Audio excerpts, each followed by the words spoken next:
महाराष्ट्र की सियासत में बीते कुछ हफ्तों से चल रही महायुति की खींचतान अब खत्म होती नजर आ रही है। नगर निगम चुनाव से पहले बीजेपी, शिवसेना और एनसीपी एक बार फिर साथ चलने के संकेत दे रहे हैं। वहीं दूसरी ओर उद्धव ठाकरे के बयानों पर शिवसेना शिंदे गुट का तीखा पलटवार भी सामने आया है। गठबंधन की मजबूती और विपक्ष पर हमले की ये पूरी तस्वीर देखिए हमारे इस खास रिपोर्ट में। दर्शकों, जानकारी दें कि महाराष्ट्र में सत्ता के गलियारों में लंबे समय से एक सवाल गूंज रहा था, क्या महायुति बिखरने वाली है? लेकिन अब इस सवाल पर विराम लगने लगा है। बीजेपी की महाराष्ट्र इकाई के अध्यक्ष रविंद्र चव्हाण ने साफ कर दिया है कि नगर निगम चुनाव से पहले किसी भी हाल में गठबंधन कायम रहेगा। चव्हाण का कहना है कि पार्टी के वरिष्ठ नेताओं का स्पष्ट निर्देश है, 31 जनवरी से पहले होने वाले अहम नगर निगम चुनाव में महायुति को एकजुट होकर मैदान में उतरना होगा। रविंद्र चव्हाण ने यह भी कहा है कि वरिष्ठ नेताओं ने हमें साफ कहा है कि नगर निगम चुनाव से पहले हर हाल में गठबंधन होना चाहिए। मुख्यमंत्री देवेंद्र फडणवीस और उप मुख्यमंत्री एकनाथ शिंदे के बीच इस मुद्दे पर विस्तार से चर्चा हुई है। ऐसे में दर्शकों, बीजेपी अध्यक्ष के मुताबिक बीएमसी समेत राज्य की 29 नगर निगमों के चुनाव जनवरी में संभावित है। हालांकि जिला परिषद चुनाव में देरी हो सकती है क्योंकि मामला फिलहाल हाईकोर्ट में है। ऐसे में गठबंधन को लेकर अंतिम सहमति बनाने के लिए खुद रविंद्र चव्हाण ने गुरुवार रात शिवसेना प्रमुख और डिप्टी सीएम एकनाथ शिंदे से मुलाकात की।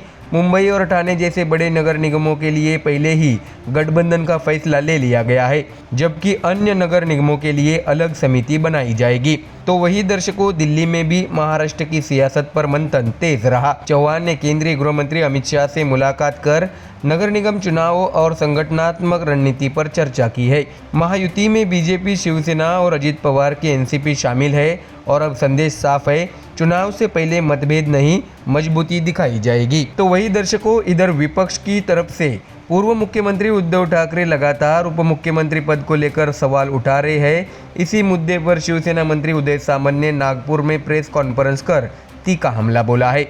उदय सामंत ने कहा है कि उद्धव ठाकरे बार बार प्रेस कॉन्फ्रेंस कर सिर्फ भ्रम पैदा करने का काम कर रहे हैं। सरकार जनता के लिए काम कर रही है और ये लोग सिर्फ बयानबाजी में लगे हैं। उदय सामंत ने उप मुख्यमंत्री पद को असंवैधानिक बताए जाने वाले दावे को भी खारिज कर दिया। उन्होंने कहा है कि देश और राज्य में कांग्रेस के भी कई उप मुख्यमंत्री रहे हैं, तो क्या उद्धव ठाकरे उनसे भी इस्तीफा मांगेंगे?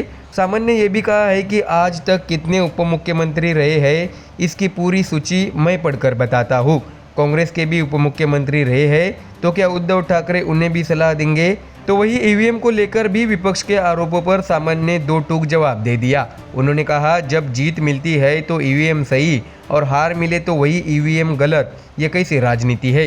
विपक्ष के नेता के चयन पर भी सामंत ने स्पष्ट कर दिया है कि यह फैसला विधानसभा अध्यक्ष का अधिकार है और भास्कर जाधव को नेता प्रतिपक्ष नहीं बनाया जाना चाहिए। ऐसे में दर्शकों, विदर्भ राज्य गठन के सवाल पर सामंत ने दोहराया कि शिवसेना की नीति वही है जो बालासाहेब ठाकरे की थी। उन्होंने नागपुर और गढ़चिरौली के तेजी से हो रहे विकास का भी जिक्र किया। नवाब मलिक के मुद्दे पर भी उन्होंने कहा है कि अगर बीजेपी किसी मुद्दे पर सही रुख अपनाती है तो शिवसेना उसका समर्थन करेगी। तो दर्शकों, साफ है कि एक तरफ महायुति नगर निगम चुनाव से पहले एकजुट होने की तैयारी में है, तो दूसरी तरफ उद्धव ठाकरे के बयानों पर सत्ता पक्ष का हमला और तेज हो गया है। और अब ये देखना होगा कि ये सियासी एकजुटता जमीन पर कितनी असरदार साबित होती है और मुंबई से लेकर महाराष्ट्र की नगर निगम राजनीति किस करवट बैठती है। तो दर्शकों, फिलहाल इस खबर में इतना ही। देश और दुनिया की बाकी और खबरें जानने के लिए जुड़े रहिए हमारे चैनल MDR न्यूज़ के साथ। धन्यवाद।